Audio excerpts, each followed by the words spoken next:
we did something that we're going to be talking about today, and that's called a clincher. First of all, let me ask this. Who can tell us what a topic sentence is? The first sentence of your paragraph. Okay, and what is a topic sentence supposed to do? Does it just become a topic sentence because it happens to be the first sentence of the paragraph? It's like a thesis, like telling the readers what the paper is going to be about.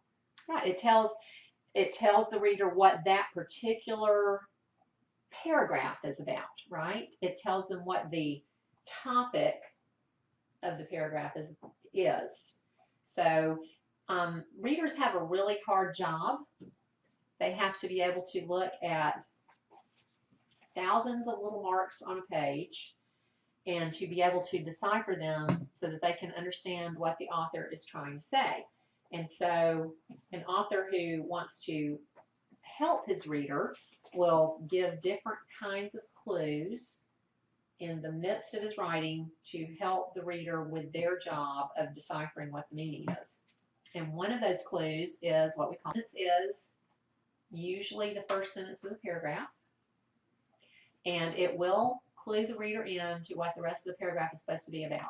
Now, as your writing gets more advanced and more complex, more sophisticated, sometimes other paragraphs other sentences besides just the very first one will contain the topic.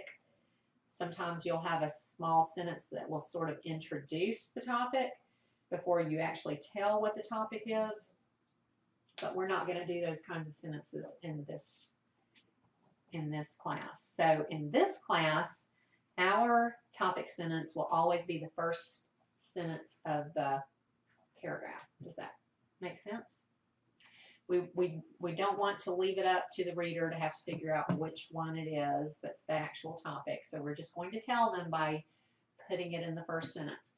And then as you go on through your writing career, you'll find more and more when you can sort of adjust that rule a little bit, but we won't be doing that in this class. The other thing that you can do to help your reader and that will help tie your paragraphs together in a nice, neat package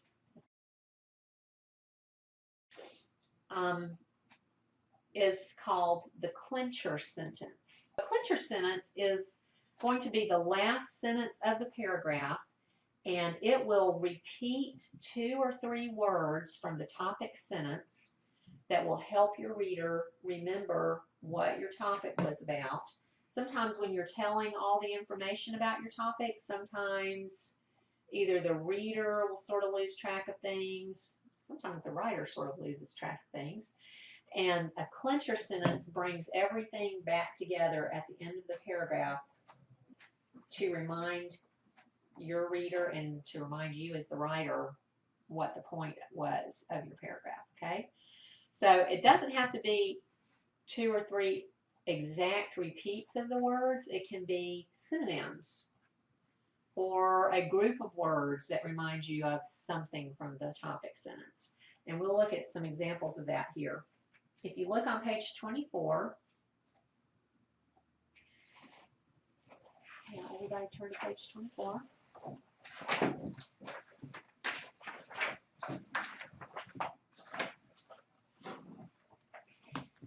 At the top, we see topic clinchers. And so anything that is in the paragraph needs to be related to the topic sentence. So if we were writing a paragraph about, what's one of your favorite things, Brendan? Sports.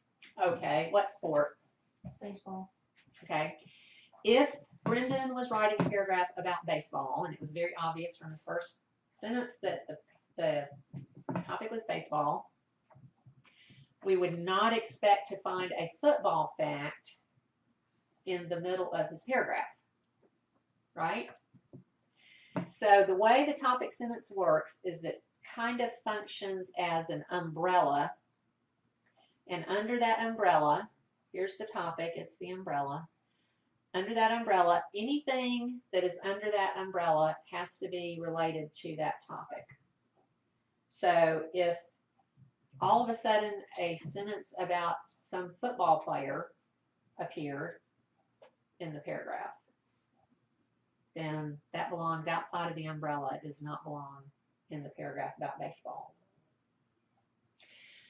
So that's the first thing about the topic sentence. Now, when you get down to the end, what you want to do is write a sentence that kind of ties everything up nicely. I really liked how you did your Brave Dogs paragraph, Brendan, because that sentence has always struck me kind of oddly, the one that's in the original. It says, nowadays, the medicine could have been delivered in a matter of hours by a swiftly flying airplane. It is related to the story, but it kind of seems a strange way to end a story about brave dogs, doesn't it? And I noticed that Brendan chose not to include that sentence at the end of his paragraph. He ended it with the story, the part about the dogs really being heroes. Now, if you put that sentence in your paragraph, that's perfectly fine. I think Brendan's the first one ever to leave that one out. But it has always struck me kind of oddly because it just seems sort of out of place for the rest of the story, you know? So we don't want to just write the same sentence over again because number one, that would be boring. And when we write, we don't ever want to be boring. So we never just want to repeat the first sentence of the paragraph. So Brendan obviously did not go back and say, but in parts of faraway Alaska, people had been dying of throat disease. That would have just been weird, right? He tied it up with a nice clincher about the dogs. So that's what we're going to do. Let's look at an example of that. Look at the sentence, originally Native Americans populated the continent. Now, suppose we were writing a paragraph about the history of immigration in this country. And so that was our topic sentence. And it talked some about the Native Americans, and then it talked about the settlers and different kinds of immigrants coming in and all kinds of different people groups coming in. And then when we get down to the very last sentence, it would be very strange if we had a sentence that said, but originally Native Americans populated the continent. It would be boring and it would be weird because you've moved way ahead in history. So we don't want to just go back and put the first sentence again, right? But we want to put something in that ties it together. So what about the sentence that's here in the book? We have originally Native Americans populated the continent. And then we have our body paragraph that has all the information about the history of immigration. And then the very last sentence, the clincher sentence of that paragraph could be something like this. Now, there are lots of different ways you could do it. Here's one possibility. 200 years later, the population of North America comprises people from every continent, a multitude of nationalities and ethnic groups. Okay.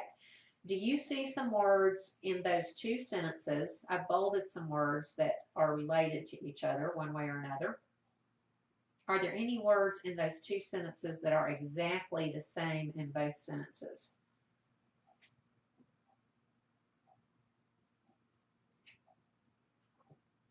Continent. Continent and continent, yes. Okay, that's great. Now there are some other words that are, we would say, reflections of words from the first sentence. And so somebody tell me another set that looks like they're related to each other.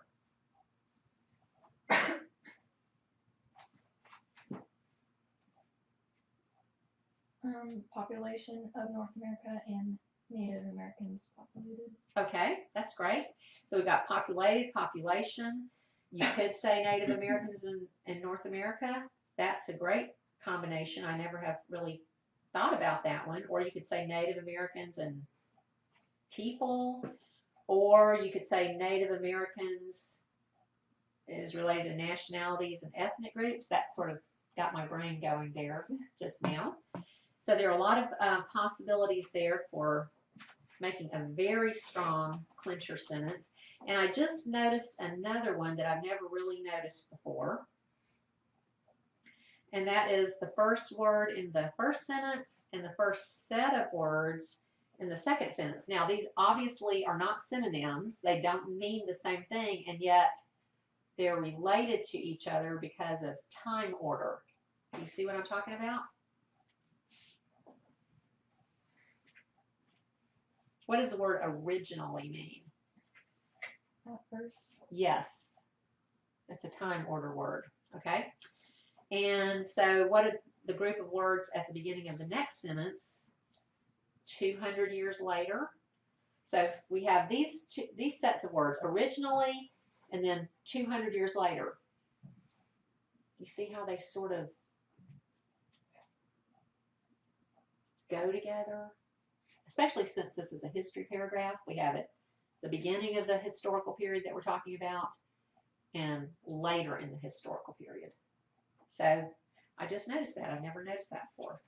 All right, let's look at some sample paragraphs. And so turn to the exercise page on page 92.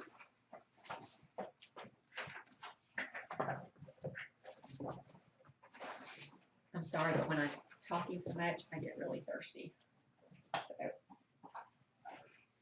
All right, so these are some paragraphs on the Pilgrims coming to the New World. And all of these paragraphs were written with topic clinchers. So the very first sentence is going to be the topic sentence, and the last sentence is going to be the clincher sentence. And so we're going to go through here, and then in between, it has information about the particular topic. So we're going to go ahead and read the topic clinchers and see what we can find that makes them topic clinchers. So, Brandon, would you read the topic sentence of that first paragraph on page 92? After 63 days at the sea, the Mayflower finally reached the New World. Okay. And Brendan, you read the clincher sentence. Johnson. Oh, it starts on the next line. Okay. Read the last sentence on that first paragraph. On December 10th, 1620, they finally landed, and thank God for a safe journey. Okay. Now let's look for some topic clincher words that link these sentences together strongly and tie this paragraph together. Are there any words in those two sentences that are exactly the same?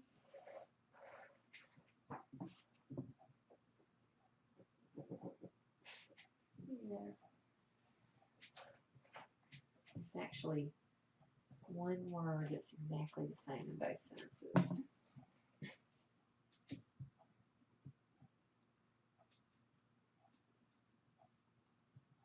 Somebody see it? Finally? Finally, yes. So go ahead and circle finally in both of those sentences. Now the others are not that easy, so we have to see what we can do.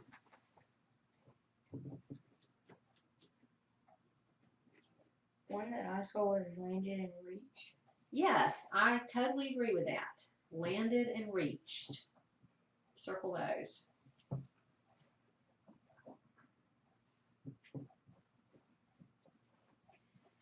Okay, now there is a set of words at the beginning of each of those sentences that really have the same idea, although they're totally different prepositional phrases. Do y'all see what I mean? Yes. Okay, read it to me, Brendan. After 63 days at sea, Mm-hmm. and on December 10th, 1620. Exactly. So one tells us how long they were actually at sea, and the other tells us the exact date that they landed. And that actually would be a legitimate topic clincher. And to me, that's more interesting than saying, On December 10th, 1620, the Mayflower finally reached the New World, and then ending the last sentence with, on December 10th, 1620, they finally landed, and thank God for a safe journey. I think it's more interesting. You get an extra fact in when you have the number of days at sea. Do y'all see how that works? Okay. All right, and then I think that's it. Okay, let's do the next one.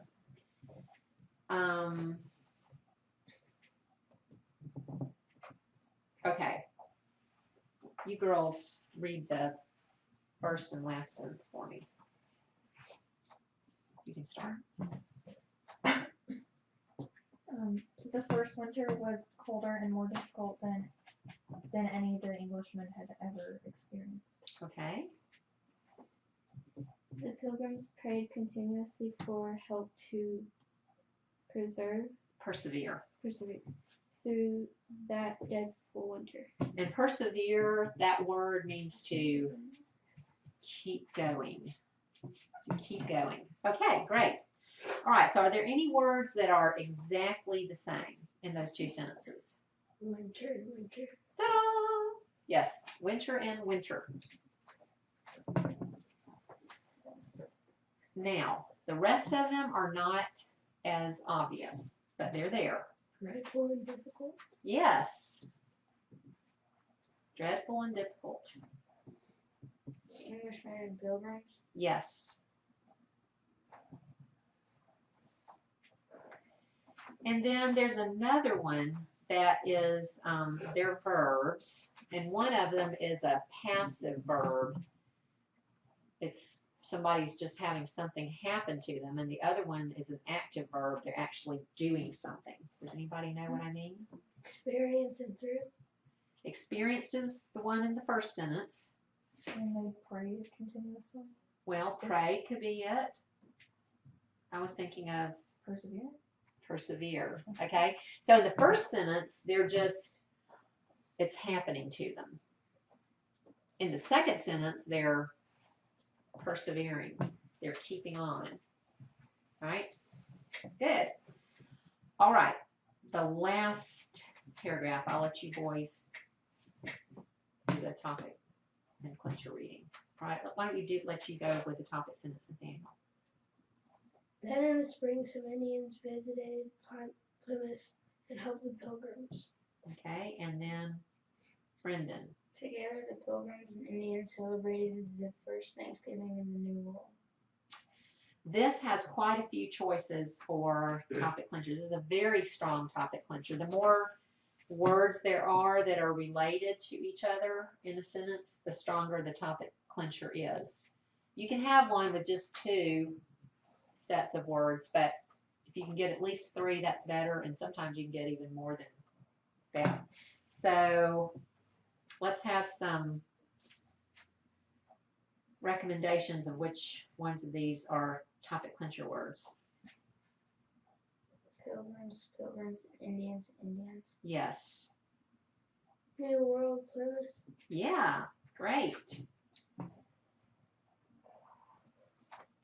Now there's another set that are kind of,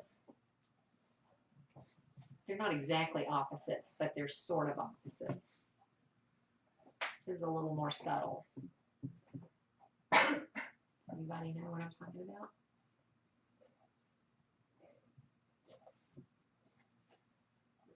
I'll give you a clue. It has to do with seasons. Thanksgiving and spring. Yeah, Thanksgiving and spring. Kind of opposite times of the year. Okay, great. Y'all did super.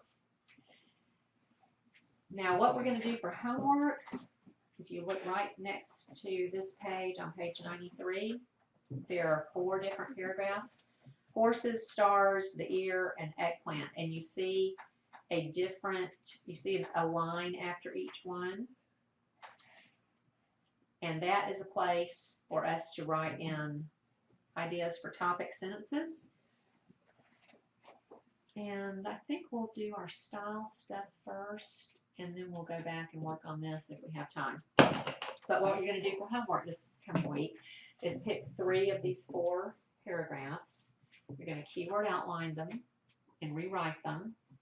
And then when you rewrite them, you're going to write a clincher sentence that goes with the topic sentence, right? When you're making your keyword outlines, you can just write clincher down at the bottom of the keyword outline, but you don't have to decide on what your clincher words are going to be. Because really, you can't exactly decide on that until you've sort of finished writing the paragraph. So don't box yourself in by trying to write out your clincher for your keyword outline. Just put the word clincher at the bottom so that you'll remember that you need to write clincher. Does that make sense? Okay. All right, so let's start talking about the really fun part of writing, I think, which is style. What we've talked about so far, when we've talked about keyword outlining and writing topic clinchers, that's what we call structure in writing. And structure in writing is how the information that we're writing is arranged in our writing. There's always structure in writing, whether you're writing a report or an essay, or you're writing a story, or you're writing a book review. There are different structures for each of those kinds of writing. And right now we're working on nonfiction structure. We're writing about factual stuff. After Christmas, we'll be working on fiction structure, which is story structure, which is totally different. So we've got structure, and then we've got another part called style. If you'll look at your homework assignment checklist, your composition checklist for this coming time, look on page 194.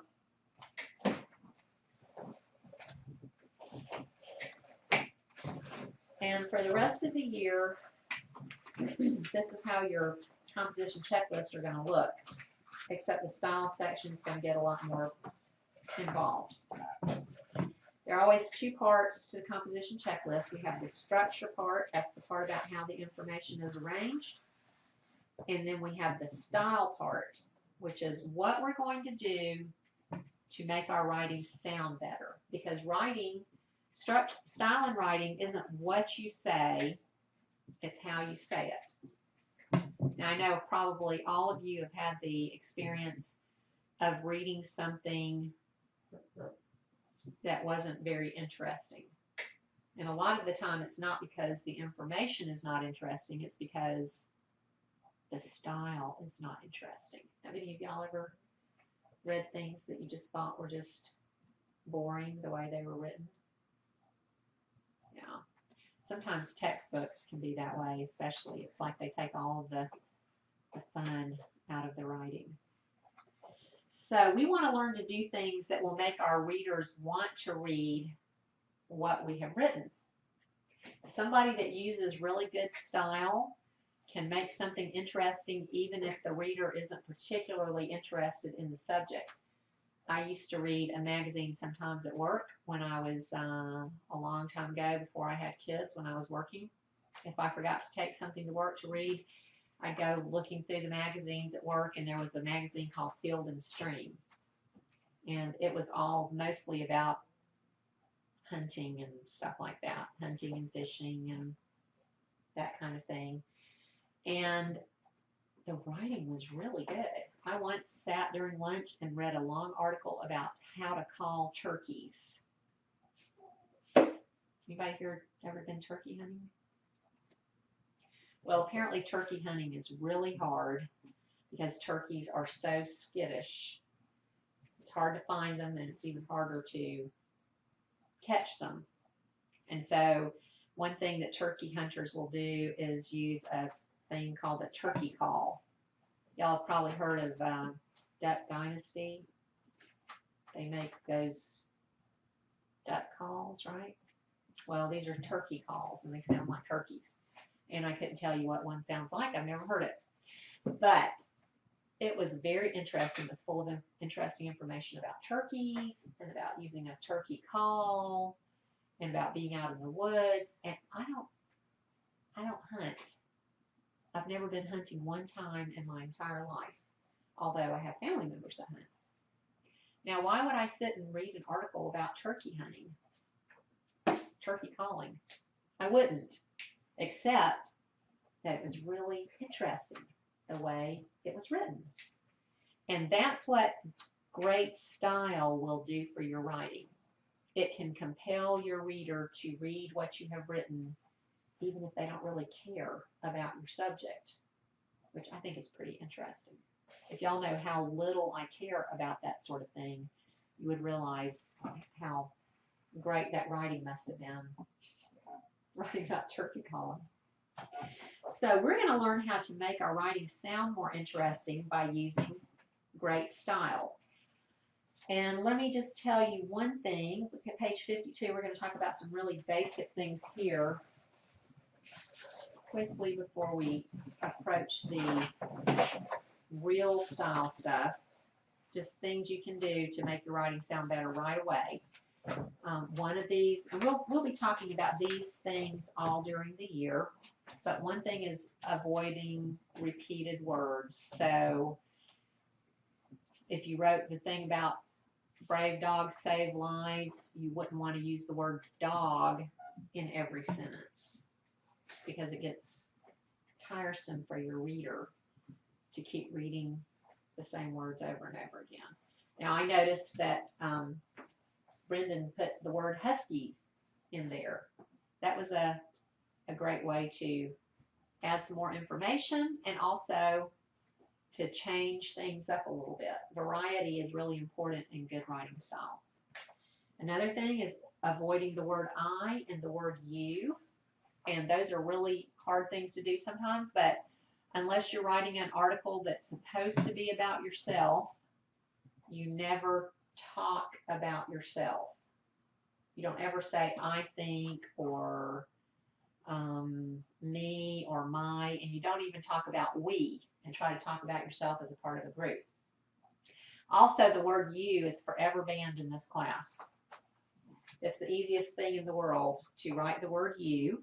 And if you use the word you in your paper this time, I'm not counting off points because I haven't taught you about that yet. But you is, sometimes people will substitute that as in, let's see, let's look at number 3 on page 52 down there at the bottom of the page. So sometimes people will say things like this: courage helps you get through everything that life throws at you. Now, another way you could say this to avoid the word you would be courage helps one get through everything that life throws at him. Or you could just get away from those words altogether and totally rewrite the sentence as courage provides the strength to persevere. Hey, there's that word again. Through the tribulations that life brings. So avoiding you and avoiding I is really important in style. Another thing that's important in style is to avoid stage directions. Anybody in here do drama? No? Okay. In drama, you have the dialogue that's going on with the characters on the stage, and then you have this other part called stage directions. And that's where it'll have some little information like character walks out of the wings to the middle of the stage. So those things are not meant to be seen, read to the audience. They're there to help the actors. But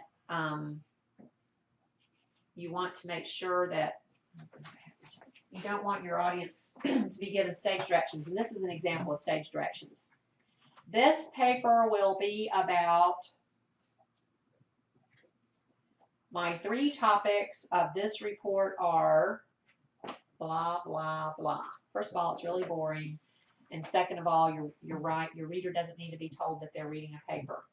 So don't ever talk about your writing. Okay? And if you ever do talk about your writing, I learned this from a friend of mine a long time ago that is a writer. When she would notice that she was talking about her writing while she was writing, she would put this next to it, LMIW, and that means, look, Ma, I'm writing. So if I ever see words like paper or paragraph or topic or report or anything like that in your paper, I'll put LMIW next to it, and you'll know that you've given stage directions when you shouldn't have. Just assume that your reader knows they're reading a paper or that they're reading a report, and you give them clues so they know what your topics are, so you don't have to say, these are my topics. And we'll be talking about this all year. And then the other thing you can do to help your style be better is to never use the word there as a sentence opener. There are, there is, there were. It's just the most boring way to ever start a sentence. So we're going to learn a lot of interesting ways to start sentences, and that isn't going to be one of them. So let's start talking about the fun part of writing, and we're going to start with something called dress-ups. Turn over to page 54. Is it hot down here, y'all? Is it? Or is anybody hot? Okay, I guess it's just me. All right. Dress-ups do just what it sounds like. It dresses up a sentence so that your sentences sound more interesting. And we're going to learn 3 of them today, and then we'll learn 3 more next time after that. And then we'll learn 3 ways to start sentences the week after that. And then we'll learn 3 more ways to start sentences the week after that. And then you'll have learned all the style that you need to learn before Christmas. Once I introduce a style technique to you, then from then on you do it in every single paragraph that you write, at least one time in every paragraph. And they will be marked so that I'll be able to quickly find them when you are, when I'm grading your homework. The first one I think is the hardest, and that's on page 54, and it's the who, which clause. Now, a who, which clause is actually called an adjective clause in grammar books, because it's a clause that describes a noun, but you don't have to know that to be able to do one. Okay? The way you do it is you find a noun in your sentence. And what is a noun? You can tell us what a noun is.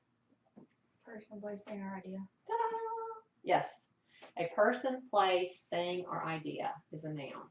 So a who or a which clause describes what the noun is. So if I were going to make if I'm going to make a clause about a person, I will always use the word who. And if I'm going to make a clause about an animal or an object or a place or an idea, I'll use which. Only people get the word who.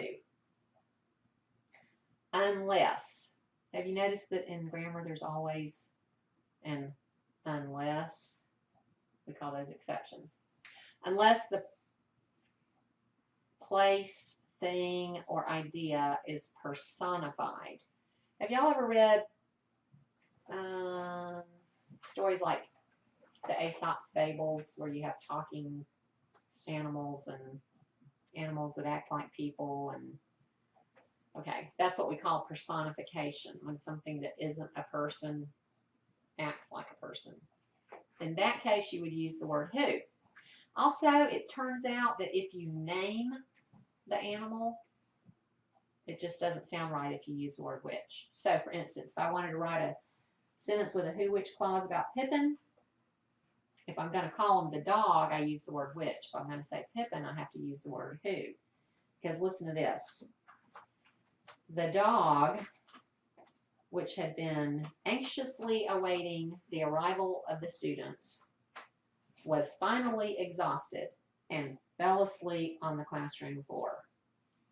He does. He gets so excited when he knows, he can tell when y'all are coming, because I'm sweeping and I'm rearranging chairs and all that kind of stuff. And he's just for a couple of hours before y'all get here. But if I'm going to call him Pippin in the sentence, it sounds really weird if I use which. Pippin, which had been anxiously awaiting the arrival of the students, was finally exhausted and fell asleep on the classroom floor. Does that sound weird? It sounds weird. So because we name him, we have to use who. Pippin, who had been awaiting the arrival of the students, was finally exhausted and fell asleep on the classroom floor. Okay, so those are little curiosities about who, which clauses. There are two ways you can use these. One is to use a who clause or a which clause to put two shorter sentences together into one. And I'll bet some of y'all have done this even in your homework that you did this week. Does anybody know if they did one of these intentionally or unintentionally? Does anybody know? I might have. Okay, we can look and see here in a minute. The other thing is you can use it to add extra information to a sentence. So here's an example of putting two sentences together using a who clause. Now, this is from an Aesop's fable, and the animals in this story are personified. They're acting like people. So we use who. Right in the middle of the page. The lion felt he would never be able to disentangle himself from the hunter's net. He was most grateful for the appearance of the little mouse. So we have the lion who felt he would never be able to disentangle himself from the hunter's net was most grateful for the appearance of the little mouse. Those sentences can be put together very well using a who. And then the other way of using a who which clause is to add extra information in the sentence. Now, you added some extra information in one of your sentences. I can't remember what it was. Don't we know look? Yeah, look and see if you've got a who which clause in there anywhere. And some of you combined stuff, and you might have actually combined using a who or which clause. If you want to look at your work, do you see one? Mm-hmm. Okay, can you read it to us? Yeah, a meteor looks similar to a star because it's on fire due to its fast descent towards Earth, which explains its common name, fireball. Ah, I knew you had one. Which explains its common name, and that was a combining of 2 points in the article. Very good example. Does anybody else have a who which clause? I didn't tell you to do one, so it's not that I'm expecting you to have one, but sometimes people do these things without even thinking about it. You don't think you did? Okay. All right. Well, that's very inspiring. Let's try this. Oh, well, let me read the one where you've added extra information. The yellow-bellied sapsucker destroys young trees by removing sap from the branches. There's actually a bird called the yellow-bellied sapsucker, which I think is hilarious.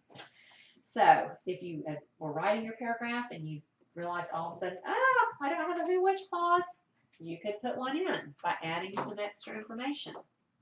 Some of y'all knew some extra information. You knew about huskies. You knew about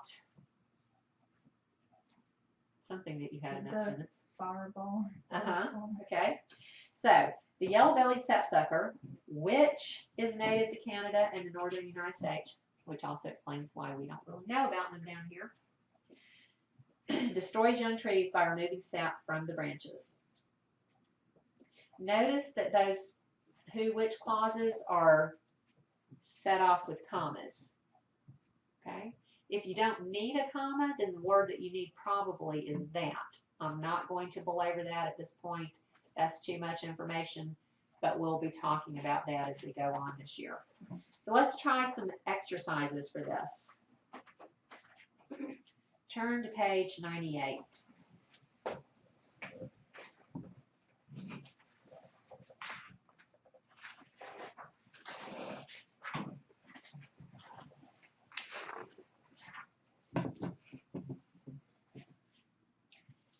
All right, at the top of the page, John Smith, this is from the Jamestown story. John Smith was appalled at their frivolity. He made a clever rule. First of all, we need to know what appalled means, and we need to know what frivolity means. Anybody have a definition of appalled? Disgusted. Yeah. Yes. Good. That's a great definition. What about frivolity? That's not a word you hear every day. Anybody know? frivolity means silliness, a lack of seriousness. And these were the colonists that came with John Smith who thought that they were just going to be strolling along on the beach picking up chunks of gold, and they didn't come to work. And his clever rule that he made was, if a man does not work, he shall not eat. So, how can we put these two sentences together? First of all, do we need a who clause or do we need a which clause, and how do we know?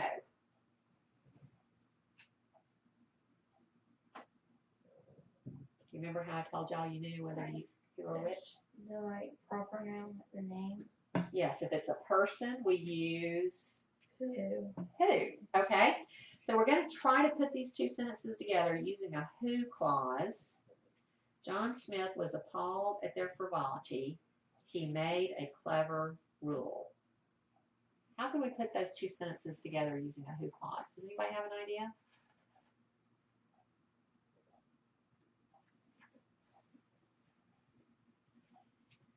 That John Smith, who was appalled at their frivolity, made a clever rule. Exactly. Okay, so this is what I want y'all to do. After John Smith, I want you to put a comma.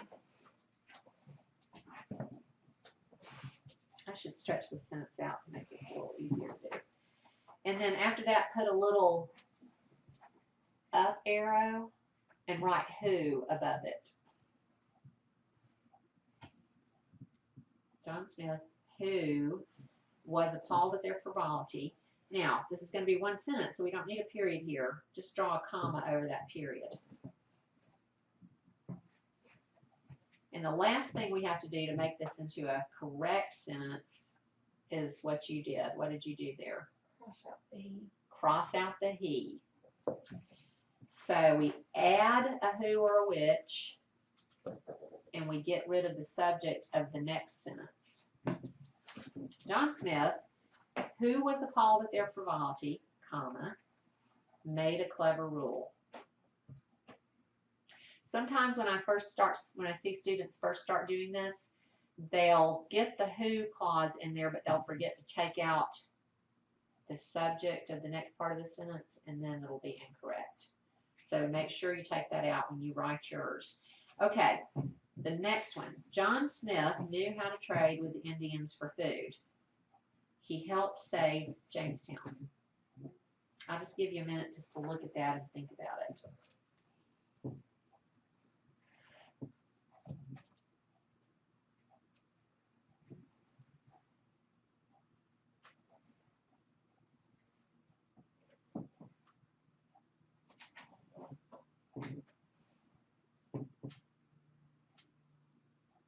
Okay, does somebody think they know how to do it?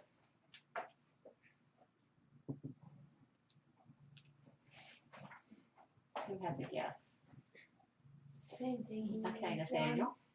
John Smith, who knew how to trade with the Indians for food, helped save Jamestown. Exactly right. Okay, John Smith, comma, draw that in, and then put an up arrow and put who above it. I really needed to write some that had which clauses, didn't I? John Smith, who knew how to trade with Indians for food, and then put a comma in place of that period. And cross out what? He. Okay? One more. The Minutemen held off 2 attacks by the British.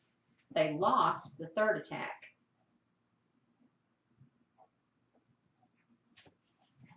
Hey girls, why don't you try this one?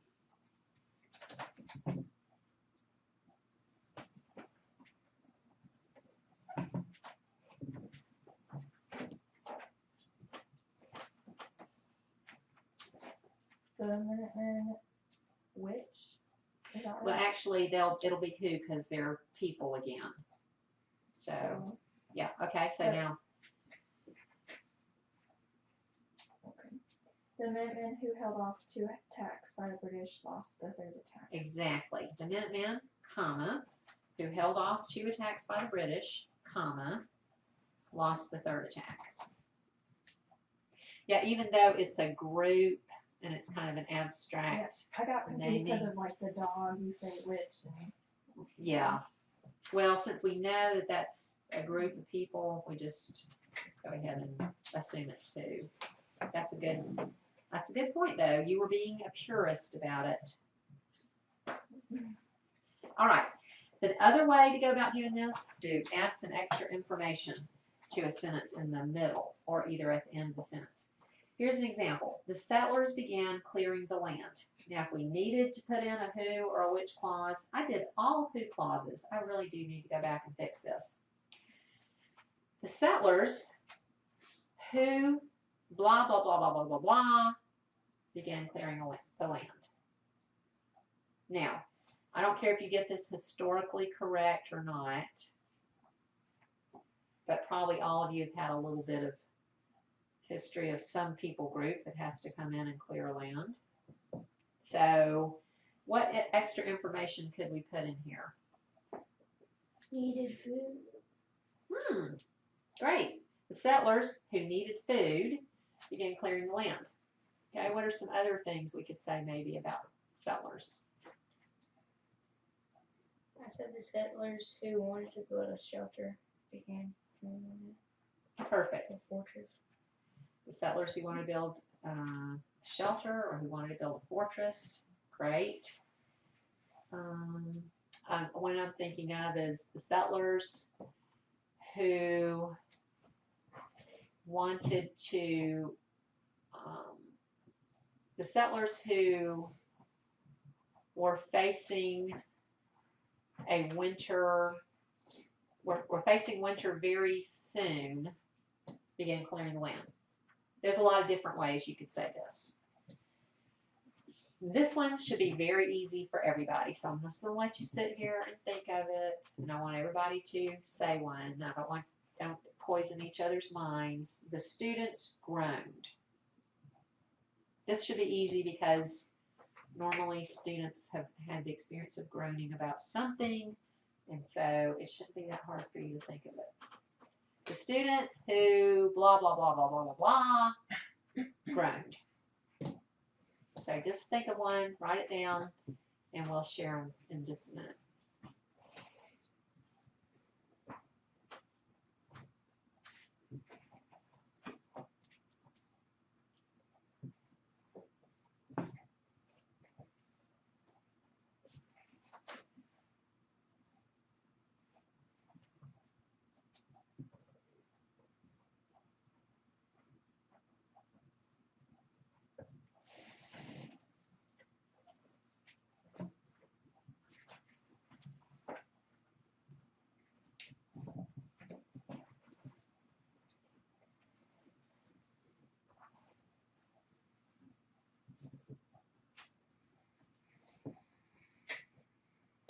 Okay, looks like everybody's finished. So let's start with you, Nathaniel. The students who got a C on their test ground. Good. Okay. I said the students who failed their test ground. I see a theme emerging here. Brianna. The students who do not want to do their work groaned. Okay. the students who were handed a pop quiz groaned. Yes, that often produces groaning. Super. Okay, you've all done one now. So this week, when you're writing, each paragraph that you write, you'll need to include a who or a which clause. All right. Now let's talk about two others that I think are so much easier than that one. Go back to page 54.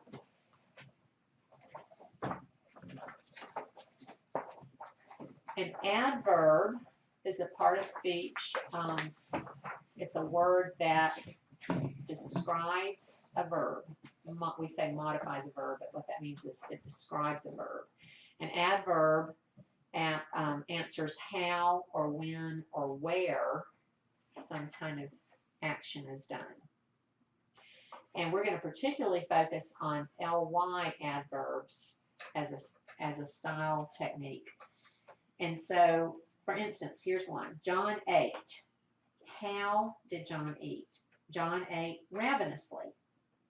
Anne spoke in a trembling voice. When did Anne speak. Anne finally spoke in a trembling voice. So here's a way that you can check your ly word and see if it's an adverb by testing it in this sentence. I blankly ate. Now, I think I would say, I thankfully ate. It makes me really happy when I have some food to eat, and especially if I don't have to fix it myself. So let's look at a whole bunch of words that we could use on page 64 and 65. If you look at page 64 and 65 in your writer's toolbox, you will see 2 pages just full of ly adverbs. The ones on the left on page 64, a lot of them are more descriptive kinds of adverbs. There are some just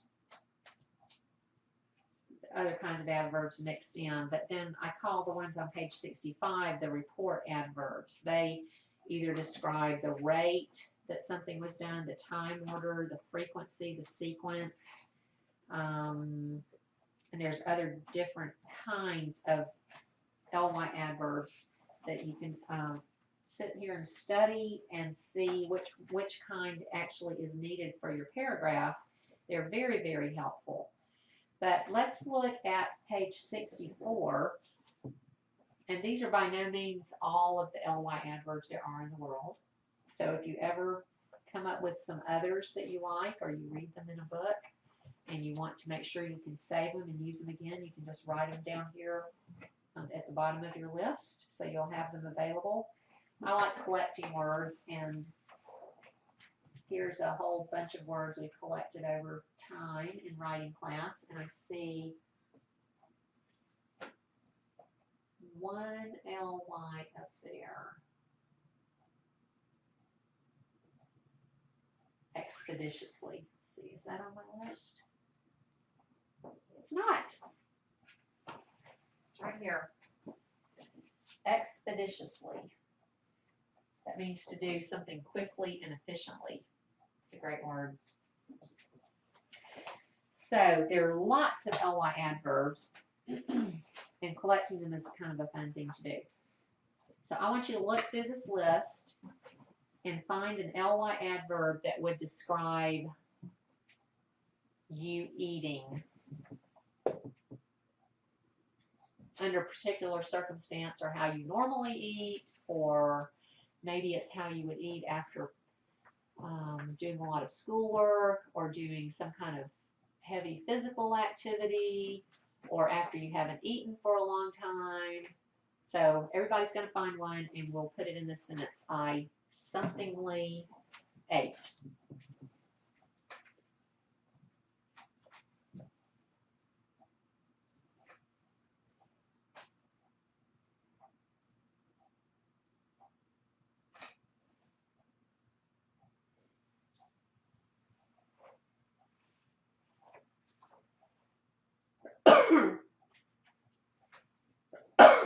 Excuse me. Okay, does everybody have one? We'll start on this side this time. I happily ate. Yeah. All right, Vienna. Okay, it doesn't have to be the best one in the world.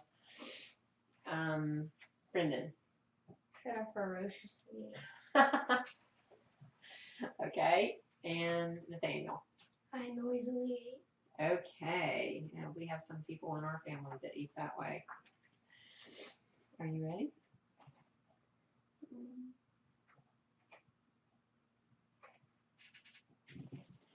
How about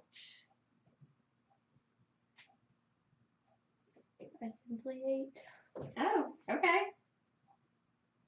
All right, that's good. So, let's see, some other words that would be good would be thankfully, gleefully. I love that word, gleefully. Some of them are really funny when you use them in that sentence, like Oh, I like eagerly also, and heartily. Violently. That's the kind of word I'm talking about that ends up sounding really funny.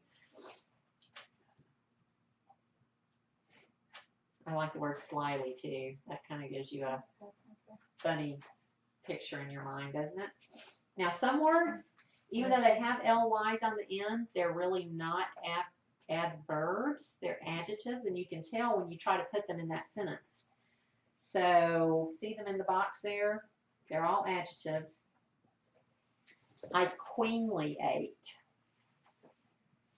That doesn't tell you how or when or where. That doesn't even make any sense, right? I heavenly ate. Doesn't make sense, right? So you try it out in that sentence to see if it makes sense, to make sure you've really got an ly adverb, all right? Now those are kind of fun, and you really could just put one in every sentence if you wanted to, although that would get tiresome for your readers. Jack London was really big on ly adverbs. We'll read a Jack London short story later on in the school year, and he used them liberally, which is another ly adverb. So you'll get to the point where these will be like falling off a log. The last one we're going to talk about today, back on page 54 again, is, no, this is on page 55, strong verbs. What is a verb? There's a word that does an action. Okay, it shows an action, or it can also show a state of, what we call them state of being verbs. And for instance, the verb to be, or to grow, or to feel. Those words are never the strong verbs because they just show something existing. They don't show them doing. When we talk about a strong verb, we're talking about a verb that shows some kind of action. And what we want to do with strong verbs is create a picture in our reader's mind of something and how it was being done. So some verbs are just so weak that we call them cheap verbs. And a cheap word is a word that can be used in many different situations because they don't really mean anything in particular. So you can use them, they can be used to mean almost anything, and so they really don't mean anything, right? So some of them are listed right here under the strong verb section, and we're calling those words banned at this point. Just like the word I and the word you are forever banned in your writing in this class, so are these verbs. And the reason is because they are so weak that they can be used in many different ways, and so they really do not help your reader understand exactly what you're trying to get across. That's why we call them weak. Here's some that are banned, and you can't use them anymore. Once a word is banned, it can't ever be used again. Go, went, come, or came. Say or said. Remember, the word said is dead. And don't tell me that some famous writer uses the word said all the time, because if you do, I'll just tell you that when you're a famous writer, you can use the word said too. There's a lot of better things to say instead of just said. And we'll talk about some of those in just a minute. See or look, get or got, think or thought, and then like. Now let's look at some substitutes, because I've given you a whole bunch of substitutes for these words. Look on page 72. Actually, that's not right, excuse me, 67. I was looking down at the next section. For 67, we have replacements for see and look. And you can see why it's such a weak word. It can be used to mean all kinds of things. It can mean to look at or just see something, perceive something. It can mean to look for something. It can mean to watch or to look into or to understand or to picture in your mind. So that's why the word see or look is just very weak. It can mean too many different things. Like and love. Oh, let me tell you something about these words. There's nothing wrong with saying them when you're talking to people. Because when you're talking to people and you use these words, they can see your face and see whether it's something that is pleasant or unpleasant. They can see your gestures. They can hear the tone of your voice. We call all that stuff body language. And body language helps your reader, helps your listener to understand your meaning. But when your words are on a page and it's just your reader alone with the page, they cannot see your face, hear your voice, see your gestures. Everything that you mean has to be carried in what? Where's all the meaning when you write? Where is all of it? Culture. It's in the words you choose, right? All of your meaning has to be carried in the words. So without the facial expressions and without the tone of voice and without the gestures, your reader's really at a loss if you don't pick high quality words that mean exactly what you're trying to say. I love that concept. That's so helpful to me. So you have to pick really great words. Turn the page over and you'll see some words for go, went, come, or came. And then the next page to get or got, think or thought. And then we got 2 pages of replacements for the word said. Say or said. And these are in groups. So some of them are, well, you'll just have to read through the list and see what I mean. But I've sort of grouped them in types of words for say and said. But let's just try this out. And if I were to say I'm a mom talking to one of my kids. And I said, let's see, Mom said, come here. Say I wrote that on a piece, in a story. Mom said, come here.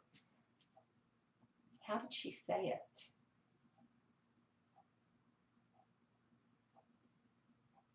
Do you have any idea? Yelled. Okay, well, I would have to tell my reader, wouldn't I? Mom yelled, come here. Now, if I were telling you a story about my mother, or about me talking to one of my kids, I could tell you how I said it, just by my voice, right? But if I wrote it in a story, and all the sentence said was, Mom said, come here, I have no idea. Or it might be, come here. What sentence would that be? Mom whispered, come here. Mom, think about your mom. Cold. Mom called, come here. Right? It depends on, let's see, suppose the mom saw a big spider in the bathroom. Tell me a sentence for that. Scream. Okay, say the sentence for me. Mom screamed from here. Right. Suppose the mom was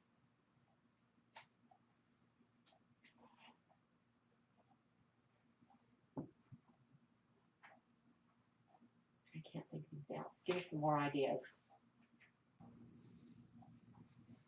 Fell down the stairs. Oh, okay. All right. So what could you say there?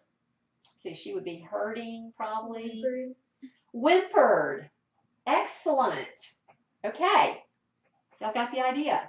You want to help your reader understand exactly how something is being said. Now go and come are 2 other words. We have time just to do this for a minute. Let's see. Nathaniel, can you be our actor? hop up and go right down there.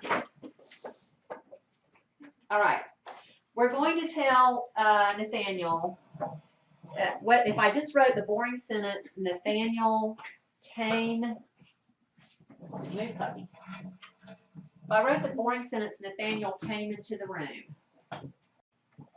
All right, we don't really get much of a strong picture there, do we? Okay, go back out, Nathaniel.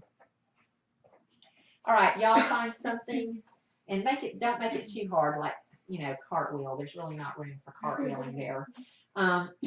Let's figure out something that Nathaniel can do. How is he going to enter the room?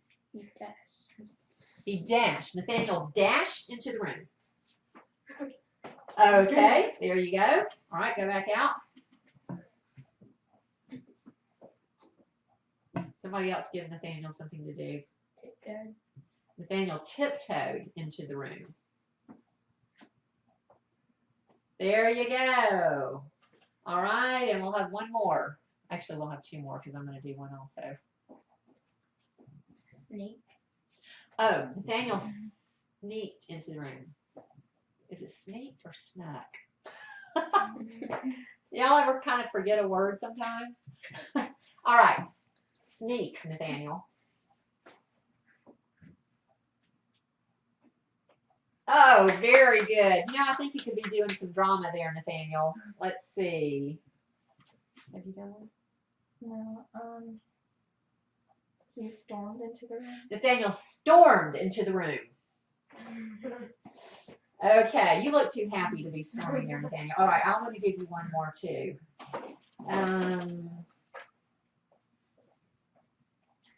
Nathaniel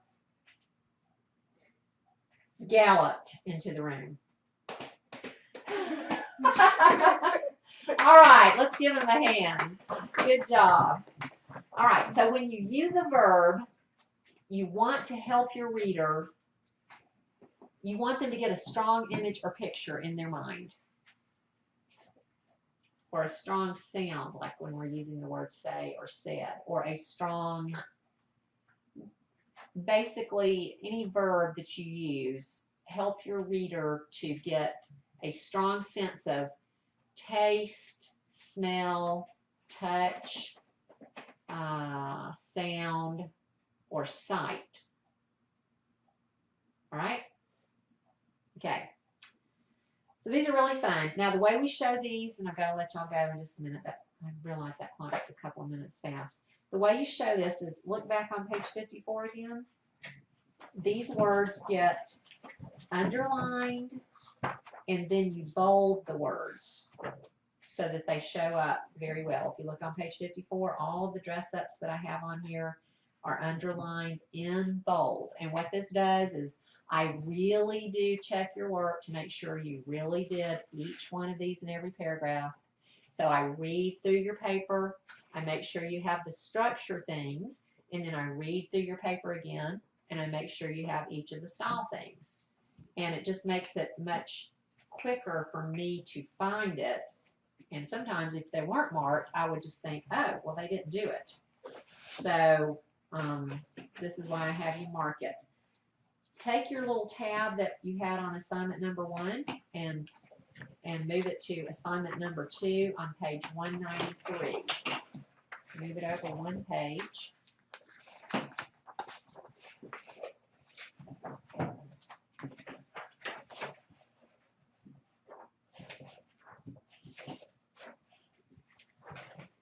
And again, you're going to be picking 3 of those 4 little paragraphs to keyword outline and rewrite. Make sure that you put in a clincher sentence, and then make sure you have a strong verb, a who, which clause, and an ly, all underlined in each one. And I have a lot of examples in the example section. Also on the MLA example, I also show about dress-ups being underlined. There's numbers in here. We haven't done the numbers yet, so don't let those confuse you. Those are sentence types that we'll be learning later. So all we're going to have this time is we'll have only 3 words underlined in each paragraph. If you want to put an ly word in every single sentence in every single paragraph, that's fine, but I only want one of each kind underlined in every paragraph.